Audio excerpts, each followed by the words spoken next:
tous les combattants qui ont dit ça que j'ai affronté. Parce que j'étais un combattant des réseaux sociaux et que je performais pas dans la cage. En général, ils ont passé un très mauvais quart d'heure et ils ont pris un KO. La rumeur dit que tu es un pirate. Bah c'est vrai.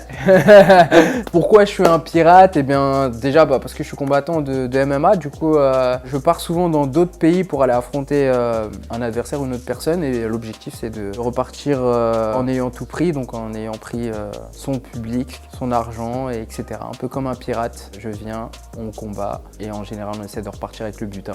La rumeur dit que tu préfères les gros chèques au palmarès. Ouais, le shake.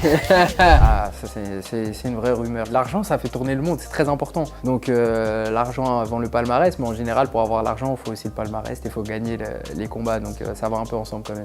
La rumeur dit que tes combats sont toujours annulés ou reportés. Mon dernier, il n'a pas été annulé ou reporté, mais sinon, avant ça, à chaque fois, c'est soit l'adversaire ne se présente pas, soit c'est reporté par raisons diverses. Donc il y a eu le Covid, des maladies, des fois ils attrapent des trucs, des fois ils viennent pas, ils ont pas envie, ils annulent. Donc ouais, ça arrive régulièrement. Ouais. C'est très relou parce que du coup, je me prépare pour une échéance. Donc il y a le régime, il y a la préparation. Donc ça me fatigue, ça coûte de l'argent. On te repropose un combat 2 mois après, tu repars en préparation alors que ça fait déjà 3 mois que tu es en prépa, du coup tu enchaînes 5 mois, etc. Donc c'est dur mentalement et physiquement. La rumeur dit que tu es un combattant influenceur des réseaux. Combattant influenceur, ouais, c'est une étiquette qu'on a pu me coller parce que je faisais des vidéos YouTube régulièrement. Et il y a du coup certains combattants qui essayaient de faire passer ça de façon très négative, du style que j'avais que de la bouche sur les réseaux ou que je faisais juste, que j'étais un combattant des réseaux sociaux et que je performais pas dans la cage. C'est avéré que non et tous les combattants qui ont dit ça que j'ai affronté, en général ils ont passé un très mauvais quart d'heure et ils ont pris un KO.